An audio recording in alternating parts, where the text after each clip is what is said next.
Recording. I think we're good. I'm going to mute people as well. 1 second. Okay, cool.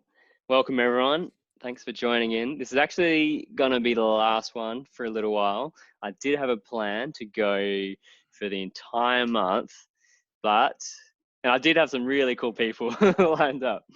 Yeah. But, it's all been a bit of an experiment, and I've been doing daily Zooms now for almost 3 weeks. And You it's said you starting wanted to do a podcast for a while, so this is kind of like a podcast. It is. It's been like a little interactive podcast, which has been nice. It's been like it's different for sure.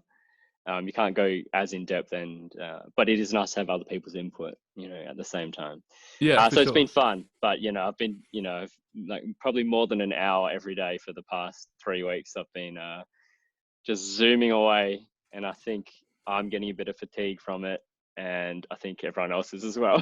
So I'm going to work out how to do the rest of them. I'm going to put it on pause for a little while, and maybe come back, and then do them at a bit more spaced out.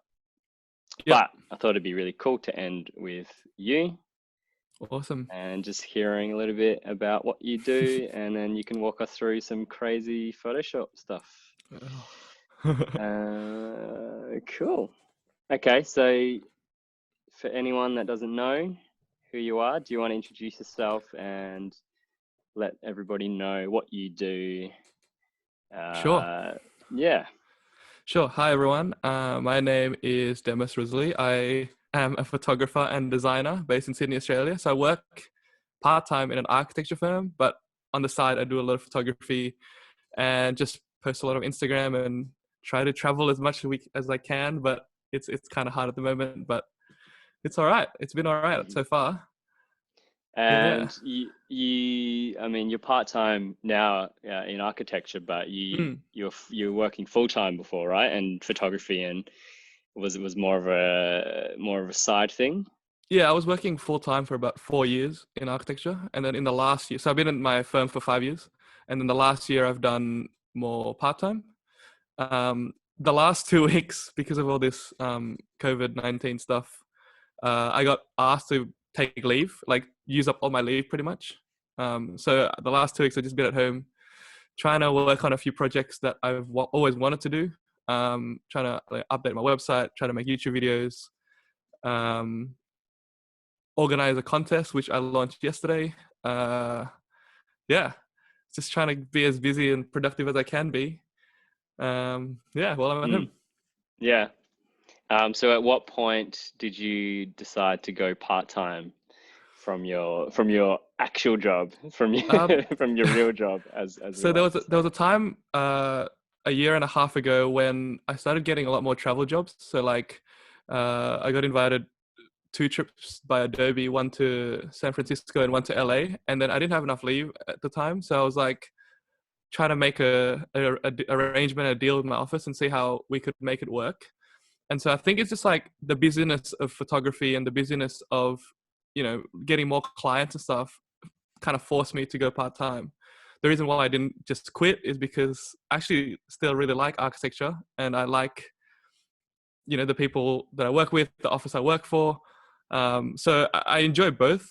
But I guess the good thing about photography is it's my own thing. So I'm my own boss, I guess. That's the good thing. Whereas the architecture side, it's sort of like a balancing act in a way for me. Like sometimes I get bored in architecture and I really want to take photos, but sometimes photography is so tiring and like quite draining that I just want to go back and like go into the office and just like zone in and do some architecture in the office. So you're in a pretty good position then. You're balancing, 2 different passions that you love. If you wanted to, could you drop architecture and make a living full-time in photography? I think I could. I think the past 2 weeks has been a good test of like how I could do it. Like you just have to be self-motivated, and obviously when I do architecture, like I go to work and then the time I have outside of work is like very limited. So I always try to use my time as best as I can. Whereas now I've got like so much time. So now I have to like manage it so that like I'm still productive while also, doing the stuff I want to do, and not like bludge Mm. too much or whatever, right? Like, Yeah. Well, that's cool. So maybe this, weird, strange time of isolation and lockdown could be good in a way for you in terms of yeah, like developing your business model and working out, how to use your time and what's the best use of time business wise. yeah, definitely. Like I've been like writing to-do lists and like trying to set a goal for myself to uh, put out a video at this point in time, or like, you know, get Mm, the competition up and running, finish my website, and do that kind of stuff. So it's a good mm. way to work, I guess, to-do lists. Um, if you don't mind, can you Mm, give like a general breakdown of what kind of revenue or income comes through on the photography side? Where how can you like how does someone like you make money from creative from pursuits? so I started photography like all because of Instagram, right? So like Mm, it's just because I started posting photos on Instagram, and then I kind of grew and grew and grew over time, and then over time businesses and brands started to reach out. So a lot of my income, photography income, comes through social media.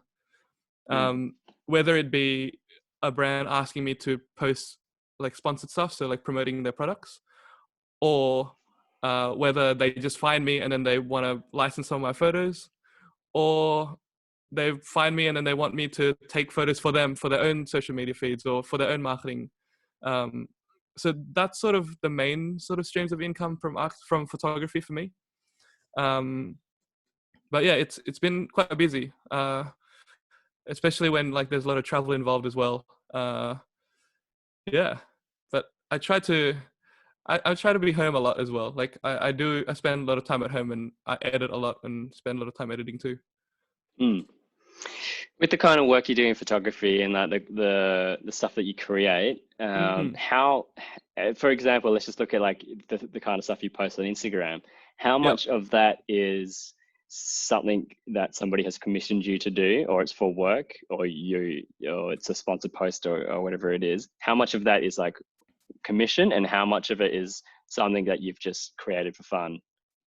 I think like most of it is for fun and passion projects, but I think it's like you got to do that to be able to like make brands see your stuff. So like you got to keep pushing yourself like with your own passion projects.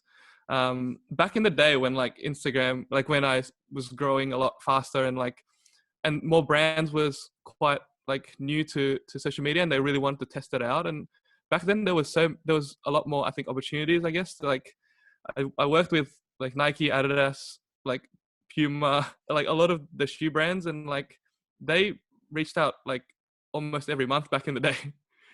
um but like now it's sort of more stuff that I think is like true to what I do. Like I work a lot with Samsung and Adobe. I think they're two of the biggest clients I work with. um and yeah, I think it's very aligned to what I do, and like the company philosophy and what they want me to do when I produce photos and work is aligned to their products as well. Mm. This is something that we kind of talked about in a previous conversation in the Zoom with. Do you know Bella? Bella Kotak? No. She does like amazing like fine art, fashion, fantasy I think I photography. saw that yesterday. I think 2 days ago, yesterday. Yeah, it was Yeah. who knows what day it is now. Yeah. But she had something like really interesting, and it's similar to you. She said, I asked her the same question, and she said it's about an 80-20 breakdown. And when she said that, I assumed that she meant 80% was like commissioned work and 20% was like personal, Right. but it was the other way around. And it seems like it's the same for you. And I would say that's quite a difference than most creative people Right. end up doing. Or maybe it's because I'm old and jaded now, or because back in the day, that was probably more like, what I was doing, that kind of thing, and that kind of Mm. proportion, got mostly just doing stuff for fun, my own work, and then, and then taking the work as it comes. Yeah. But then as the years have gone on and the demand has increased, to have me on projects, that number has gone up and up. And I find it's more, for me personally, it's more like 95% work and Oh, really? 5% something I actually want to do. Mm. So I think it's really refreshing for me to hear that from you and from Bella, and you're both very successful in what you do, because it's a different approach. It shows the value of creating exactly what you want to, and what you would anyway, and then in doing so you create this niche for yourself and you create this brand, and then you might be saying no to work that doesn't align with it, and it might Yeah. feel counterintuitive to like knock back things that aren't perfectly suited to you. But Yeah. over time, you've built up this portfolio, and you have this specific. You're putting out the work that you want to get, and then eventually, anyone that contacts you is looking for you to do what you actually want to do. I think a lot of it is because, like, I mean, Instagram and social media is so like instant, and like you kind of have to feed the beast, you know what I mean? Like, whoa, what's happening here?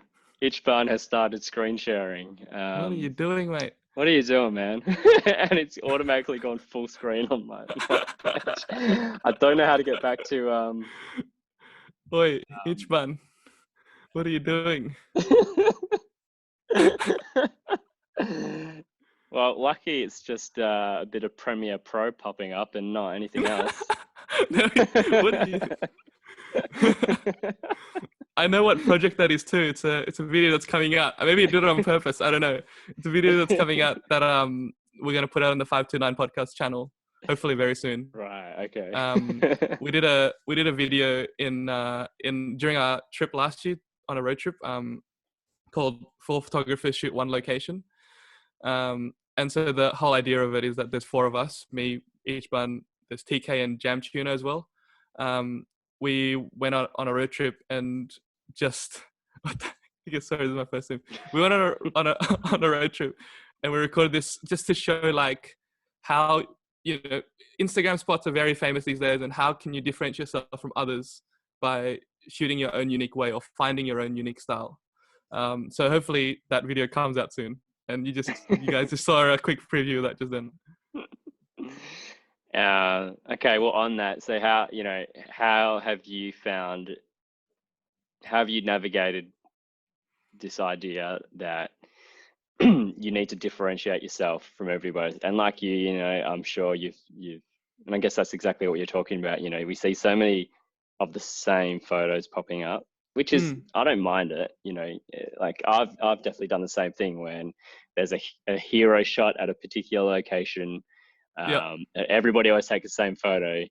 I think it's fine if you want to take the same photo. I've done it before, but like, sometimes there's a reason that that particular photo is so popular. It's because it's the nicest and the best, most stunning angle you can get. And I think there's nothing wrong with there's nothing wrong with going to the Eiffel Tower and taking a photo of it, even though a million people have been there before. You still want to take your own photo and have your own experience of it. So I think that's fine. But on top of that, if you want to stand out on somewhere like Instagram where 10 million people are taking the same photo, how do you do that, or how have you done that? I feel like a lot of ideas and stuff come from when I did architecture. Like when I did architecture school, like they always make you question things, and they always like make you. It made me a more curious person. Like let's say I'm designing, I don't know, a room or a building or whatever. You always have to ask like, why is this good? Like, why is this space good for these people? Or why should we put a window here? Why should we put a door there? Like, you have to always ask and think about why you're doing something. So like, if I'm out at a photography location, I always ask like, this is a good shot, but like, I always think like, how can I make it better? Or like, how can I put my own spin to it? I don't know what my spin is or whatever. Like even something little as like, shooting a reflection of something. So making it, symmetrical, or like adding a person in there, or like just something little that can take the photo one step further. If you can, if it's at night, if you do a long exposure, if you do like light painting, and like, it's always just a matter of like thinking about it and trying to push it to the next level. And then there's also editing as well. Like, you can always try to not just get the shot in camera, but in the edit, you can try to go crazy or do whatever you want, right?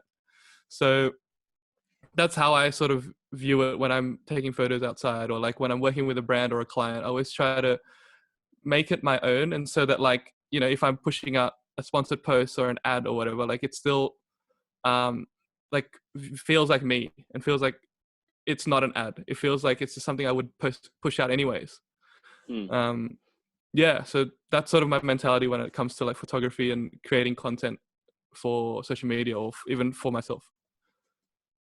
Yeah, I think what definitely like differentiates your work from others is, yeah, like the editing, and like the having a greater vision um, than what is just in front of you. But that, like, that wasn't always intertwined with your work, right? Because I guess when I first met you, it was more straight photography Yeah. that you were posting on Instagram, and then slowly that has evolved into more like, I guess, I don't know, what would you call it, digital art or Yeah, like manipulation, or photo yeah, manipulation, I guess. yeah. Like, I sometimes, like, I try to Photoshop it so well that it like looks real. Like, as in, Mm. I make I try to make people question it, and like ask, is this real or whatnot? Like, I don't know. Hope everyone's seen the plane in the forest shot that sort of went a little bit viral for me. Um, Everyone's still asking if that plane is real to this day. In that forest, so the forest is actually in Hawaii, and the plane was shot in Bali. But What? like, Hold on, scratch that off my search list. It's quite yeah, funny bro. because like I think there's something similar with the Dubai the Dubai shot. Yeah, I don't know who first did it and created and like kind of photoshopped in the city skyline, yeah, the city sky at the um, very end. Yeah, with the, I think, did you do it? I can't remember. Like nah, I didn't do it. somebody Someone, yeah, started it, yeah, and then people have been trying to find this spot. yeah. I also did a plane in a Dubai forest, and lots of people have been trying to find that too. So I get, it's quite funny in a way that like things that you have created from your Mm, mind, people are trying to find in real life. But I guess that's what you're going for. You're going for that blur between to real life and fantasy. But yeah, I'm I mean, wondering about, like, when the switch kind of happened, and were you like hesitant to begin with? It's something yeah, I that think so. yeah, because like for me, like I'm not so much in the Photoshop world. I don't really do much manipulation to anything, and Mm, most of my work is straight commercial photography, I guess. yeah, It could, or like tourism, for example. A lot of it's tourism, so yeah, it's not something where I can manipulate yeah, things too yeah, much, and I can't.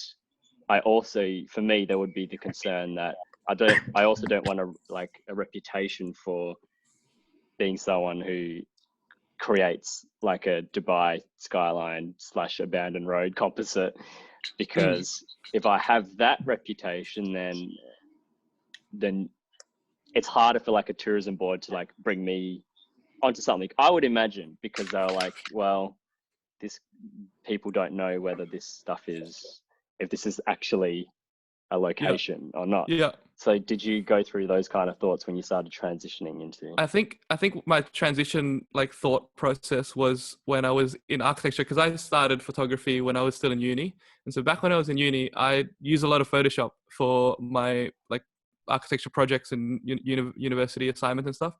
And so I think, like, after 1 or 2 years of taking photos and doing photography, I just had a random, like, why don't I just combine, do some Photoshop to my photography and try to do whatever I'm doing in uni or in architecture and try to bring it into my photography. And I think at first, like, there was a bit of backlash. Like, I mean, a lot of, I guess, purist photographers out there don't like that stuff is Photoshop. And then, like, if I don't specify it or whatnot, they get really angry about it. But I think over time, I like like, your glasses, man. thank you. Yeah, over time, you realize that, like, what is it called? Like over time, you just keep doing what you were doing, what you want to do. Like, and then your followers, or if they don't like it, they'll probably drop off, and then you'll gain a new following from what you like to do. Um, and that's fine. Like you can change stuff, and you could do whatever you want. You don't have to stick to whatever you set yourself to like doing in the first place. So like it's all about growth. It's all about, finding yourself and like finding what you like to do yourself. Mm. We kind of had a similar discussion yesterday about being authentic, and the conversation kind of moved on to um, all the stupid stuff that I post, like running around naked and Santa videos, and I don't know, all the dumb stuff. And there is a concern that one side of what I do is very professional and Right.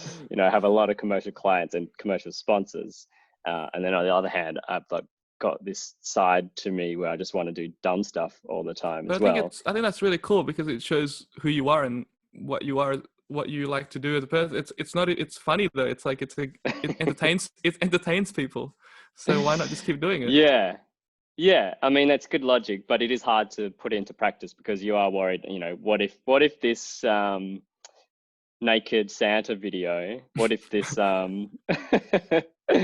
what if this is what some marketing executive at Canon looks at this and thinks, maybe we don't get this guy on our next campaign. So there's that worry, but I've learned that it's actually to embrace it. And you know what? After I posted that naked Santa video, I did lose about 2,000 followers. Oh wow. Straight away, but it was just funny. And I don't really care about that stuff anymore because like my theory is just like what you said. If someone doesn't like it, then they'll just go away, and that's like who cares? And then someone else new that is a fan will jump on board, and eventually you're just weeding out and you're just curating your own audience. Exactly. And that, like, if they're still there now, if someone's still following me now, they at least tolerate all the dumb stuff because they haven't left yet. It's so easy to leave if you want to. But yeah, it was quite a funny step with the naked Christmas cards. I was like, do I send these to every client? And I was like, yeah, I'll just see what happens. So Canon got one, Qantas got one, Toomey got one. So yeah, it was funny. To my knowledge, no one has left me. It's a good thought, like you're thinking about them, so it's fine. But who knows? Cool. If anyone has anything they want to throw in, feel free to chuck it in the comments. But otherwise, I reckon now might be a good time to show us. Have you picked something out to show us? Yeah, I picked a couple of stuff.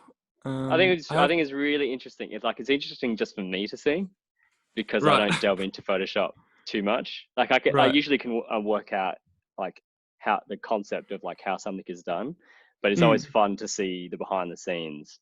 And I think a lot of people here would enjoy that too, whether they're photographers or not. Yeah. It's just good to peel back the layers. So I think that's something you do like so well, your manipulation. So if you have anything, sure. I just start screen recording now, I guess. Yeah. Chuck it to screen share. Close anything that you don't want anyone to see. No, I think it just shares your window. How do I? Yeah, that's working. So here, I'm just gonna move things around so I can see my layers and stuff. So this is a shot that I posted. It turned out like this. This is the final shot. Oh wow. So I posted this a few days ago because I don't know, I was missing basketball, and I'm a big basketball fan. I play a lot, and I watch a lot of NBA. So I was like, what old photo do I have that I could just re-edit and make something fun out of it? So I took this photo end of 2017. So it's like a while ago, 2.5 years ago. So is that the original right there? Yeah, so I already tweaked it in Lightroom. So this is this is the sort of the base photo. So I lied down on the ground. You can see Let me Well, just I'm zoom in. You can see that I'm holding my wondering drone remote. how you got the shadow. You just have to kick your legs up. Yeah, I lifted my legs up a That's a bit. nice touch because I wouldn't have Yeah. thought of that to begin with. I would have just laid down and then, but having that shadow there is a great effect. Yeah, so I laid down, lifted my legs up a bit, and then it gave a pretty nice shadow. So I was like, okay, cool. So then I started playing around with them, like what can I do that's like fun or whatever. And then I tried this out. So this is like the first sort of edit that I tried out. I'm like, it's kind of nice, kind of fun, just like something simple, just changing the colors. Yep. And to do that, I like selectively like pick Yeah. certain parts and like marquee each part, transform selection, and then like obviously like for example I'm picking up this orange Yeah. circle in the middle like that, and then I move it to a new layer, and then I just change the color using like hue saturation or replace color or color balance. Any of that tools work. And then I was like, yeah, that's kind of nice, but then how can I try to push it another step further? And then I remembered that like there was a really cool court in Bangkok that I saw ages ago, and I just went to Bangkok and I was sad that I missed out on going to this court. So I was like, maybe I'll try to Photoshop this court in. So this is the court, the real court in real life. So I try to recreate it. Oh, Um, so this guy is a graffiti artist in Bangkok. His name is Big Dell or something. He painted this court as a thing for Sunkissed, and then I thought maybe I'll just try recreate it, have a bit of fun with it, and then also shout him out because it's such a cool piece of work. Um, and also, so like these are all the layers here on the side of like every color being changed. So like for example, here's the red. Here's the green up the top. Like right. I've re-added that shadow in at the top as well. I Cool. pulled out the free throw line and the all that kind of stuff, and then just changing colors one by one, and then So, I it mean, I came guess up to in something the like that. scheme of things, this is a pretty simple edit for you, this one. Yeah, I think so. This one's sort of more Mate, straightforward, but I think it's more like the idea of like mm, creating something. Like I was also a bit lost. Like I wanted to create my own pattern, but then like I was like I was just typing like cool basketball courts around the world as well. Like just there's so many cool ones out there that I want to visit one day once all these travel bans are over. But yeah, so like hopefully I can actually visit this one and do a very similar shot next time in the yeah. future.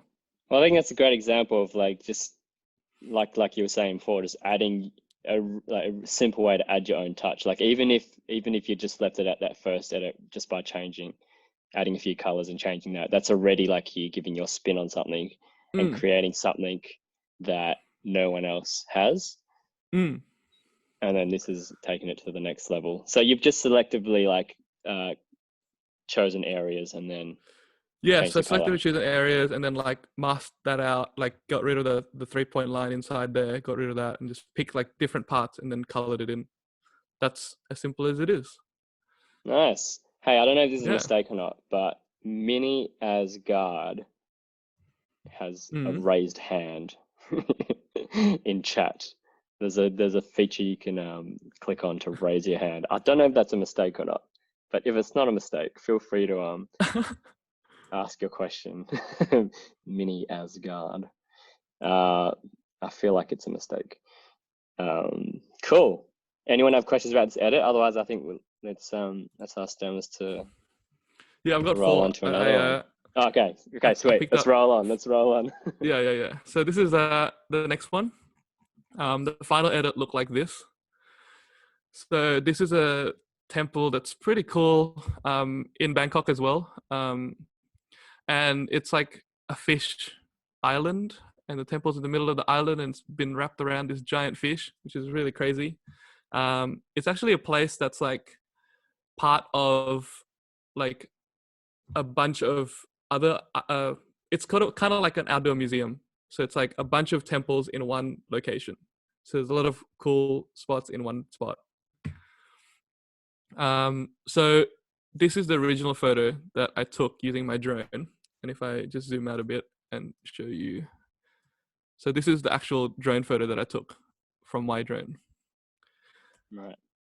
And then what I did was I wanted to have like a frame for the top, and so I used a different photo, which is this one. If I disable layer mask, so this is another photo, which is a different angle, um, just further away. But so that's why I wanted to use the other shot with, so I just wanted to bring that frame in. If I enable it again. When you're do you already have this final image in mind when you're taking the drone shot? Can you already picture it, or are you just kind of taking a bunch of shots and then thinking later I'll come up with something to combine it? This one I actually like wanted to try to do this edit. Like I had this edit in mind because I do this sort of like warpy edit quite often. So I was like, let's try it with this guy because it usually works really well with a walkway and like something that looks nice top down or like looks nice from a drone. So when I was there, I was like, I want to try this edit. Let's see if it works. Like if it doesn't work out, then it's fine. If it does, then it's great. Like. So I took a bunch of shots that I thought would work for it. So the first step was to just bring the and it also adds a little bit more of a like warping effect because the trees at the top here are more like top down than the fish itself. So it gives like a different effect already. And then I added this photo here, which is the original photo looked like this. So it's like my wife standing there on the walkway. I mirrored it because when I was editing it, it joined better when it was mirrored. And so that's the two shots sort of that I combined into one photo. Nice. So then I applied a layer mask and started painting stuff out. And so you get sort of this like joining thing. And it's like obviously very weird in the middle. So it's like, now how do you fix all this? How do you fix all this masking? So it's like a lot of layers here where I'm just going to switch it on one by one. And then, so essentially all I'm doing is copying different parts of the photo and then bringing it to here and trying to patch things up. And so like I copied this thing here to here and made it really dark and like try to warp it into place. I try to blend the handrail as well, so it's all joining. I try to get the shadows in play. So like you just have to really think about like if this was actually a real place, like how the light would work, or like how would the handrail look like, and that kind of stuff. So, and then I brought it back into Lightroom, and then I color graded it, and then added a final grade again. Looks awesome, man. Yeah. This is I think a good example of one where like when I first saw this pop up on your feed, like it took me a few seconds. I thought, is that like, could that be a real place? Could there be like this weird descending like ramp into this crazy? And I was like, no, I don't think so. And then I saw you like, I saw your edit process in your stories or something. I was like, it's real clever. You're slightly bending reality. Yeah, I mean, these not, sorts of edits. Not to a point. And I guess that's what makes it work, because it's engaging. People look at it and try and figure out, like, yeah, is this place real or not? It's not. Like, if it was obviously not real, it'd just pass off as like a weird Photoshop. But exactly. Yeah. I think like these sorts of edits, sort of like the more impactful ones are the ones that are like straight top down. Like I could have done this where it's like a road and it just joins up and it goes to straight top down. But I kind of, this fish here, I wanted to show the fish's face and show the actual temple as well, not just a straight top down. I've done a few other ones where like it's a, I don't know if you've seen the Dubai Road one where I turned the road into like Bikini Bottom SpongeBob looking. I don't know if you've seen that one. Not sure. But it's literally like a 90-degree angle. Like instead of, this is more like a 45-degree angle sort of bend. Yeah. Those ones are sort of more, yeah. I mean, from looks of it, that this also seems fairly straightforward in the edit. It's like something that most people, if they have a intermediate knowledge of Photoshop, would be able to recreate, because it's or you've basically just joined two photos. So the more technical skill was probably at the beginning, like knowing which two photos you need to take, Exactly. Join them. And then once you have that, it's really, you haven't really done much else apart from just like clean up the join. Right? Exactly. So I think That's a the lot main. of the stuff I do is not hard. Like I wouldn't say they're like like crazy Photoshop stuff. Like uh, usually that kind of stuff is when you create something from scratch, or like photoshopping someone in and then like changing the whole background, adding all, like I don't really do that kind of stuff. I just try to use photos that I have and then try to, you know, take it one step further, just like one little step further, or like just make something different from it. So like this next one is again very simple, right? So this is the shot. It's called the Face House in Kyoto. Um, and this is sort of the final edit that it came to. Oh, wow. So I've seen this face house a lot on like social media, and like no one's really shot it at night. And then my friend and I, that guy in the shot, his name's Koki. We were just in Kyoto. I mean Kyoto. We were just in Kyoto. We just had a free night, and we're like, okay, let's just walk around. Let's check out the face house. And we thought that maybe the eyes would be lit up, which would be really cool. If the room inside was on, the light on. But when we got there, it was actually a shop, and there was no lights, and it was so dark. So we thought, like, what can we do to like create something that, you know, is a bit of fun and still works out, and pushes that idea of the light being on and like the house being alive at night.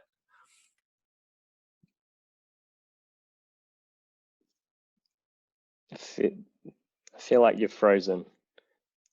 Or is it me? No, everyone else. Okay. You froze for like 10 seconds. Am I back? You're back, but I didn't hear anything up and after wanting to make the house alive. I Yeah. didn't hear anything after that. So I wanted to bring the house alive and turn the lights on. So what we did, we brought a light stick. So we stuck it behind him. So that's where we get the light from the legs, for the legs and for the mouth. And then I thought maybe I can just Photoshop the eyes in so that it lights up at night. I don't The know. first the first step I did was to straighten it. So that's sort of like what it looks like straightened. Where is it? Which is, if I just turn some layers off. So that's sort of what it looks like straightened, right? So without the eyes on. And did you do that in Lightroom or in Photoshop? This one I did in Photoshop. I can show you quickly how that's done. Let me just turn stuff off. So if I have this photo right here, I just drag in guidelines from the side pretty much. And so I know it's going to be straight. And then I free transform, and then I use perspective. I kind of just like drag it into place. I mean, it's like pushing pixels, but I think it's okay for this kind of stuff. Then you use distort, and like you just keep pulling it until it's become straight.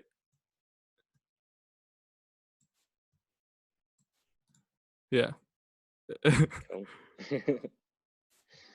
But yeah, like you just keep going, and then what you can fill in. Extreme straightening. It is. That's a very extreme one. But I wanted like a straight edge, like a straight facade, like that kind of stuff. And then I just crop in pretty much. So like something like that. It's almost straight. That's kind of like one of my little pet peeves with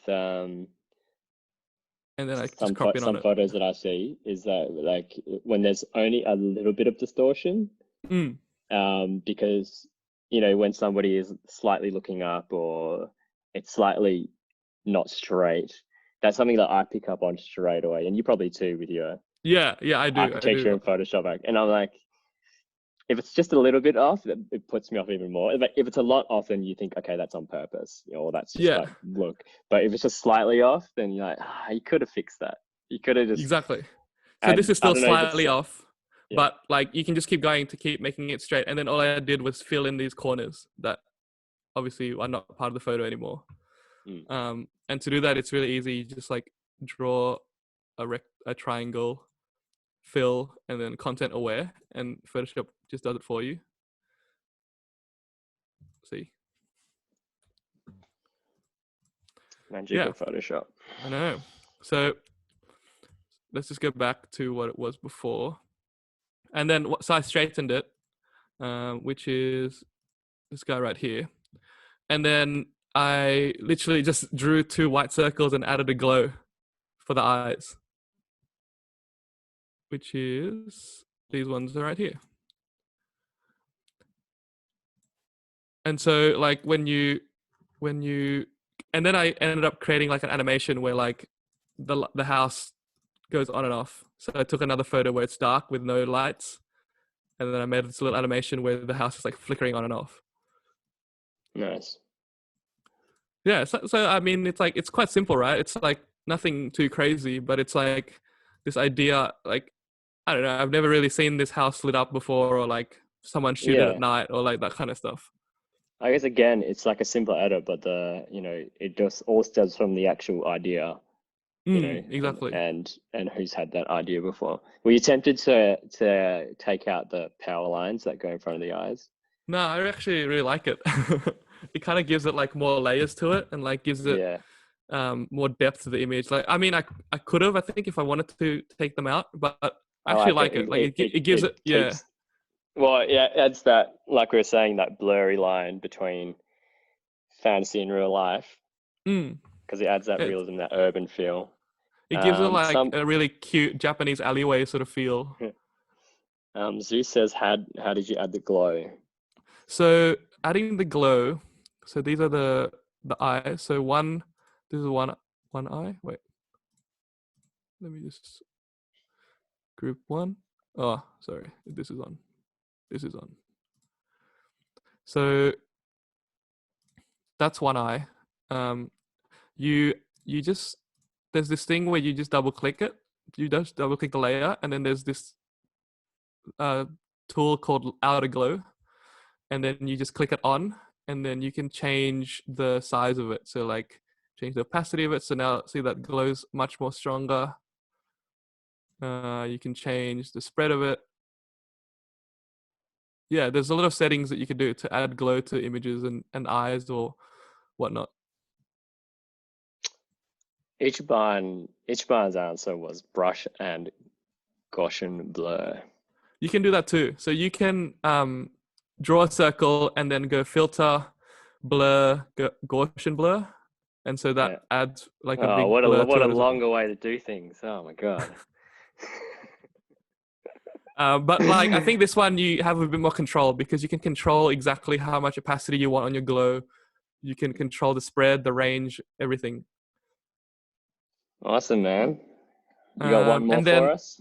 Oh, wait, yeah, you're not finished. Is there more stuff? there's one more. This is also another kind of simple one. So this is a shot I took at Team Lab, which is a museum in Japan. So the actual original photo looked like this. And so this top black part was annoying me a little bit. So I stretched it. I just stretched the whole top part of it. And then I wanted to kind of blend into the top a bit more. So I added like this motion blur effect. So it kind of just like the waterfall. So it's, the artwork's called like a waterfall. It's like a waterfall projected onto the walls. So I just added like a motion blur effect and then masked it out at the bottom of it. So it kind of like just zooms out to the top. And then, is that the same kind of technique you use for your yeah, my panning shots and like yeah, exactly. Do you want to, if it's quick, do you want to show what putting the motion blur on looks like? Sure.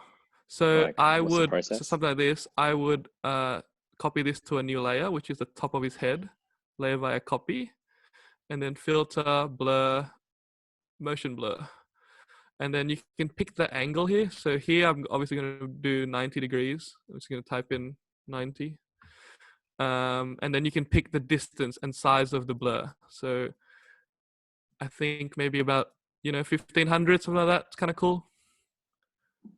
And then you get a layer mask, and then you paint black so that it doesn't cover him. So like, just get like a sort of a bigger brushish, then you just start painting. Nice. So yeah, now you can see that it's like pushing up to the sky. Yeah, so it's like up to you on like what effect you want. You can also change the opacity of it. So like before, this one's at 75%. So if I did this one at 75%, you can start seeing the background a little bit more. So it's kind of nicer as well. And Maybe then just to quickly explain, in case anyone here doesn't use Photoshop or doesn't know what Photoshop is, Yep. just to explain how layers work. So anything that he's doing here on any edit he's adding on top is a whole new layer. So it's like putting something on top of everything that's below, and then you can choose how much of that layer shows. Yeah, and when he's that's the talking about opacity. masking, Yeah. when he's talking about masking, he's like, yeah, go ahead. So it's kind of like, I kind of usually use the analogy of like when you're a kid and you're like cutting shapes and you're pasting stuff on top of each other. That's sort of the layers, right? Like once you put something on top, you don't see what you've covered, unless what you've covered is bigger. So then you use masking is like the scissors, and you just like, it's a very weird analogy, but it's sort of like that. So you're just adding layers on top of each other, and like, yeah. So this is the final outcome. And so what I wanted to show after the motion blur was that I added this layer of foreground, and what I did here is like I just selected like all the pink from the wall from this layer. So using the magic wand, you can pick a color. So like, so I can pick like all the pinks, right? So like now like pretty much most of the pinks are selected here. And it doesn't have to be perfect because we're just going to stretch it really big. So if I go layer via copy now, then you have like this layer of just like random things, random pink stuff. It's very not neat, but it doesn't matter at this stage because what you're going to do is you're just going to stretch it really, really big. Oops.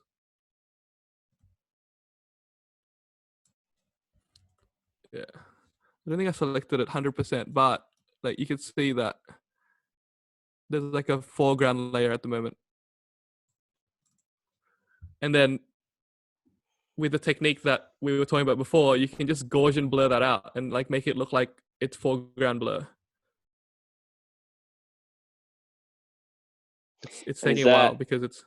Is that just an idea that popped up while you're editing and thought, this is the final touch it needs? Or did you have it in mind already?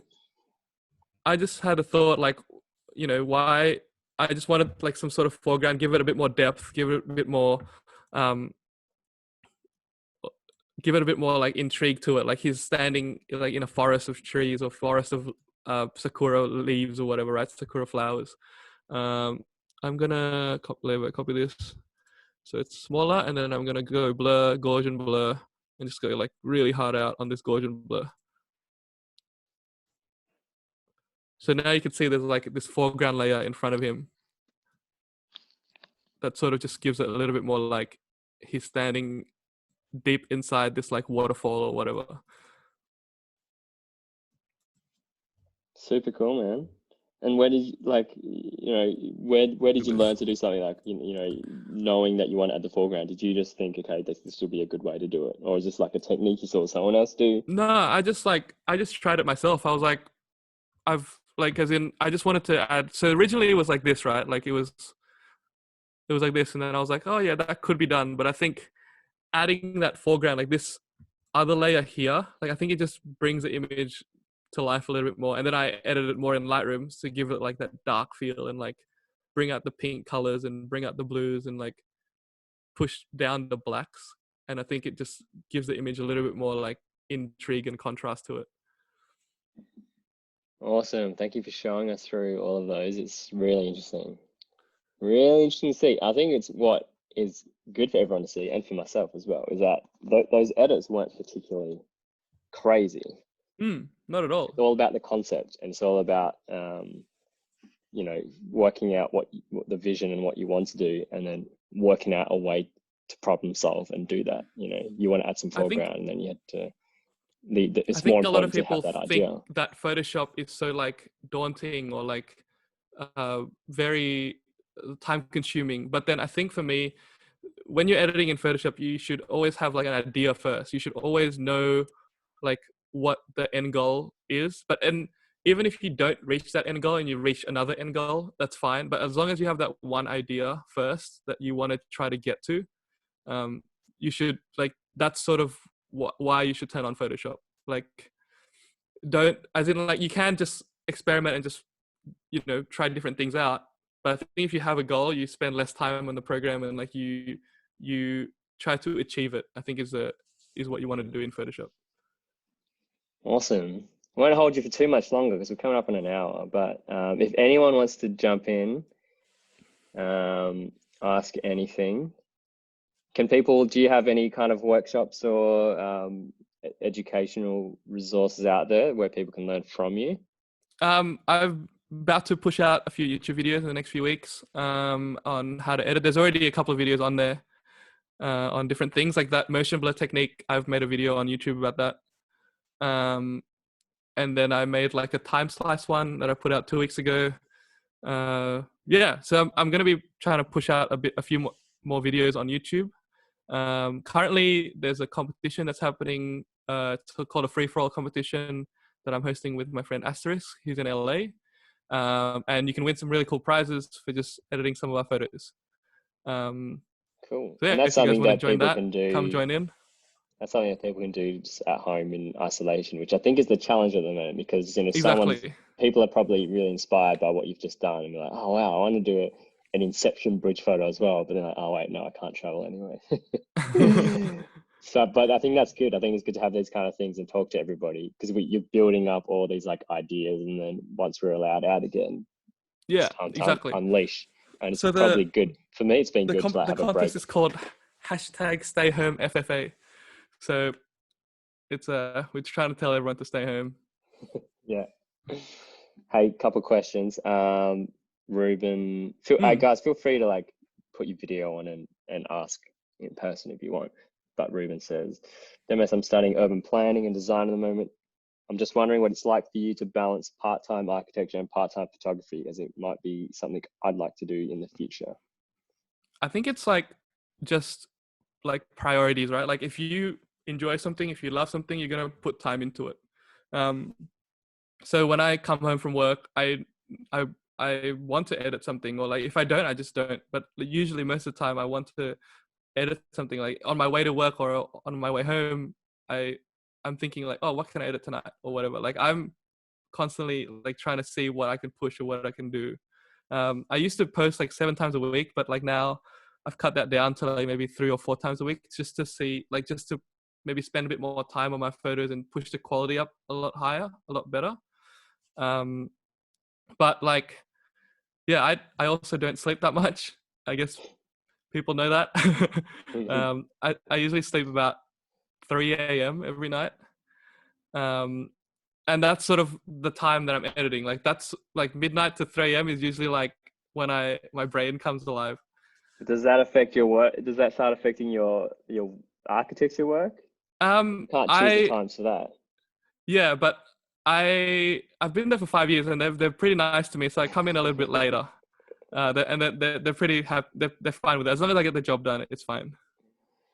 Well, I think it's good. Like if you have 2 passions for yourself, like yourself, I think that's a great way to avoid things like burnout or things like going into overdrive with photography. You know, when you have a passion like that, like photography or art or anything, you know, usually to make it work full time, particularly in the beginning, you have to make some sacrifices in what you accept as work.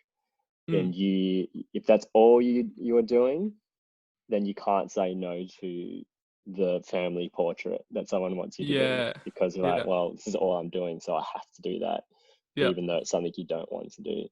But by having, you know, if you're able to juggle 2 different passions like that, you know, you don't have to, you can keep photography to what you want to do.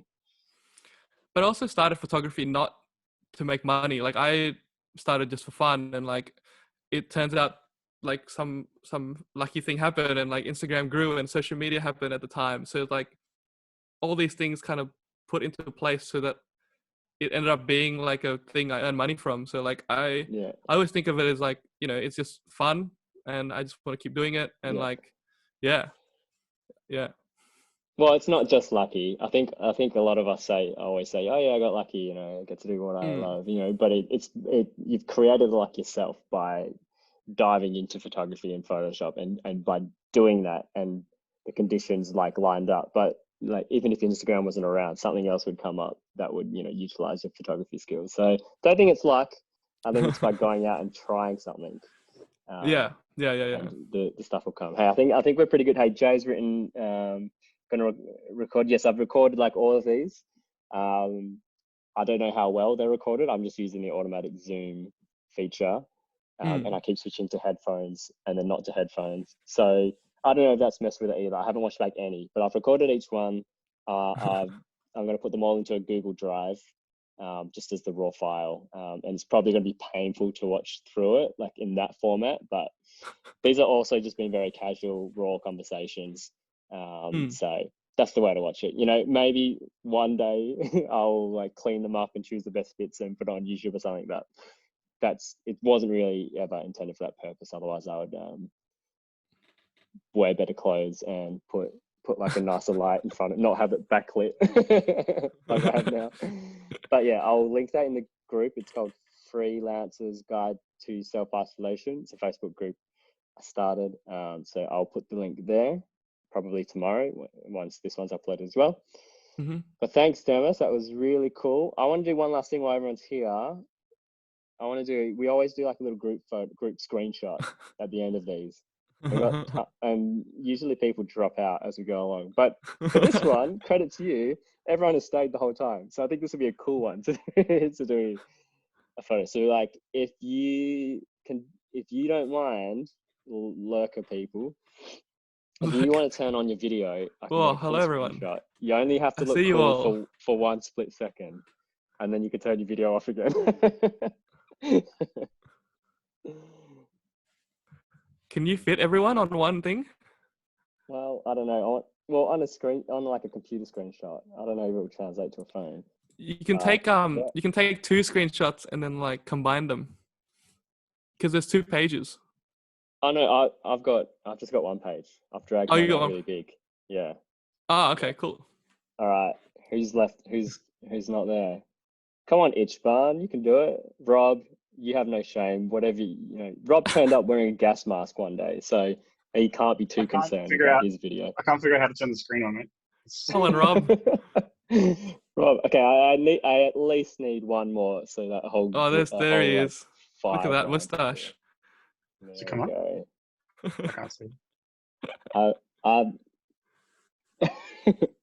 right, I think that's as much as we're gonna get.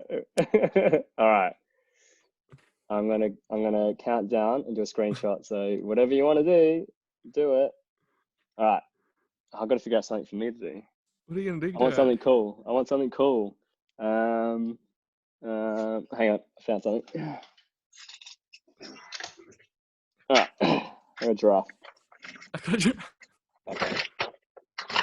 Counting down. 3, 2, 1. You're too slow, Janus. I'm gonna do it again. Everyone, if you have a prop, now's the time. Prop time. Prop fun. All right. 3, 2, 1. Awesome. Thank you, everybody. Thank you, Demas. Check out the recording in the group. I don't know what else I'm going to put in the group, but definitely taking a break with the Zoom calls and just working out how to best do it moving forward. But I think things like this are great. You know, like people are learning a bit about you, getting some inspiration, but also learning the process. Yeah, thank you for having me. Thank you everyone for listening in. Cool. Peace out. Oh wait, where can people find your stuff? Just say again in case. You can find me on Instagram at Demas, Demas, on YouTube at Demas Rusli. And that's about it. Cool. See you later, everybody. See you guys. Rob's getting his gas mask if you want to see it. All right, I'm closing the chat. Thanks, everyone. Thanks, Demas. That was awesome. Bye.